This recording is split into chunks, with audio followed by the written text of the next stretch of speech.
இன்றைக்கி நான் வெள்ளாட்டு ஈரல் செய்திருக்கிறேன். நான் எப்படி செய்தேன்னு சொல்லிவிட்டு நான் உங்களுக்கு செஞ்சு காட்டுறேன். பாருங்கள், எவ்வளோ சூப்பராக வந்திருக்குது பாருங்கள். செம்ம டேஸ்ட்டாக இருக்கும். இந்த மாதிரி செஞ்சு பாருங்கள்.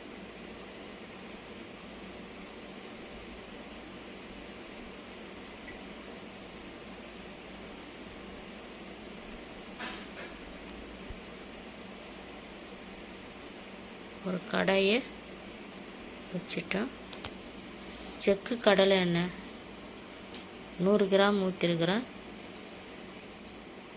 சோம்பு ஒரு அரை ஸ்பூனு,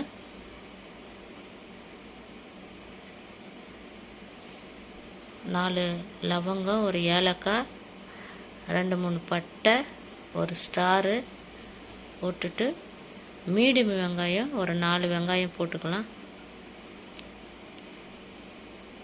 இந்த மாதிரி பொடி பொடியாக அரிஞ்சு போட்டுக்கலாம்.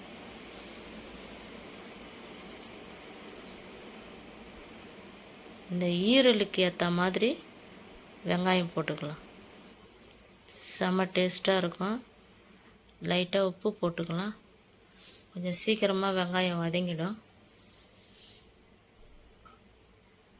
நான் வெள்ளாட்டு ஈரல் போட்டு எடுத்துருக்கிறேன். கொஞ்சம் கருவேப்பிலை போட்டு வதக்கிக்கலாம்.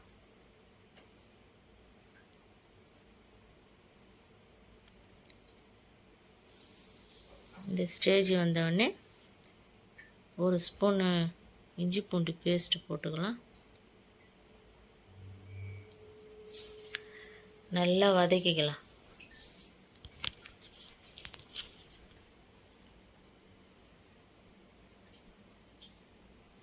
இப்போ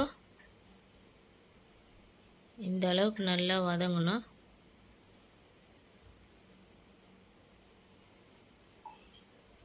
ஒரே ஒரு தக்காளி, ஒரு பச்சை மிளகா போட்டு வதக்கலாம். ஈரலுக்கு ரொம்ப தக்காளிலாம் போடக்கூடாது. கறிக்கு ஈரலுக்கெல்லாம் போடக்கூடாது. அதனால தான் நான் ஒரே ஒரு தக்காளி போட்டிருக்கிறேன். நல்லா வதங்கட்டும்.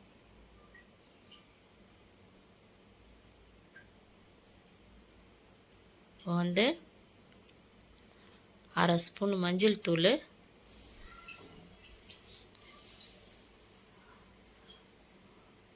ஒரு ஸ்பூனு, இந்த ஸ்பூனால் ஒரு ஸ்பூனு சீரகத்தூள்,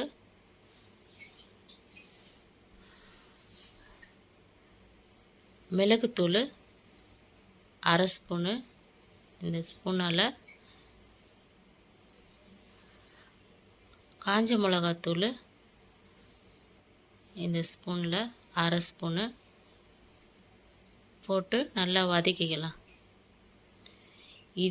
இந்த மசாலா மட்டன் தொக்குக்கு போட்டுக்கலாம். நல்லாயிருக்கும். சோறுரொட்டிக்கு கூட இந்த மாதிரி போட்டு செஞ்சிங்கன்னா சூப்பராக இருக்கும். நல்லா வதக்கிக்கலாம். நல்லா வதக்கிட்டு இந்த பாருங்கள், நான் 300 கிராம் எடுத்துருக்கிறேன் ஈரல். நான் கழுவி வச்சுருக்கிறேன். இதில் போட்டுக்கலாம் மசாலாவில். இது வெள்ளாட்டு ஈரல். நல்லாயிருக்கும். இந்த மாதிரி இந்த ஈரல் வாங்கி இந்த மாதிரி செய்து பாருங்கள். செம்ம டேஸ்ட்டாக இருக்கும். இது மாதிரி செய்து பார்க்கும்போது செய்து சாப்பிட்டா நல்லா மசாலா இதில் ஊறணும். இந்த ஈரலில் இந்த மசாலா ஊறணும். அடி பிடிக்காத அளவுக்கு நல்லா கிண்டி விட்டுக்கினே இருக்கலாம்.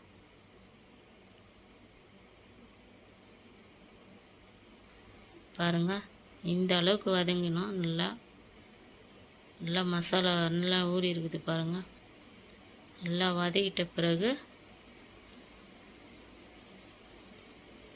காரம் கூட திட்டமாக போட்டிருக்கிறேன். அரை ஸ்பூனு தண்ணி ஊற்றிக்கலாம். ஏன்னா இந்த ஈரல்லே தண்ணி வரும்.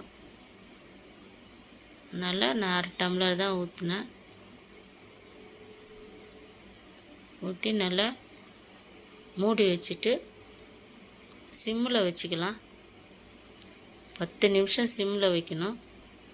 கொஞ்சம் கொத்தமல்லி போட்டு தட்டு போட்டு மூடி வச்சிடணும். சிம்மில் வைங்க. பாருங்கள் 10 நிமிஷம் ஆயிடுச்சு. இந்த ஈரலில் இருக்கிற தண்ணியெல்லாம் வெளியே வந்திருக்குது பாருங்கள். நான் தண்ணி 1/2 டம்ளர் ஊற்றிருக்கிறேன். இன்னும் இந்த ஈரலில் இருக்கிற தண்ணி வெளியே வந்து கொஞ்சம் தண்ணி அதிகமாக இருக்குது.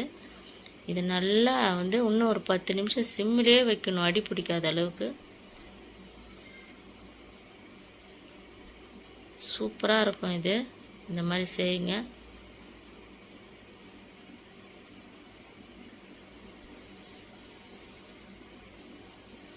பத்து நிமிஷம் ஆயிடுச்சு.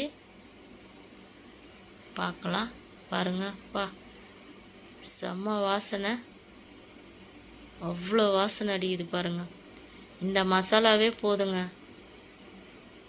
அவ்வளோ அருமையாக இருக்கும். நான் போட்ட மசாலாவே நீங்கள் போட்டு செஞ்சு பாருங்கள்.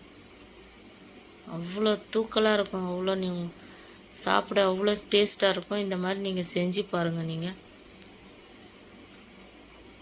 நம்ம சேனல் பிடிச்சிருந்ததுன்னா எனக்கு சப்போர்ட் பண்ணுங்கள். பாப்பா மணக்குது பாருங்கள். கொத்தமல்லி கொஞ்சம் போட்டுக்கலாம். அதே தான், சூப்பராக இருக்கும். சாப்பாட்டில் பிசைஞ்சு சாப்பிட்லாம். ரசத்துக்கு எல்லாத்துக்கும் சாப்பிட்லாம் இது.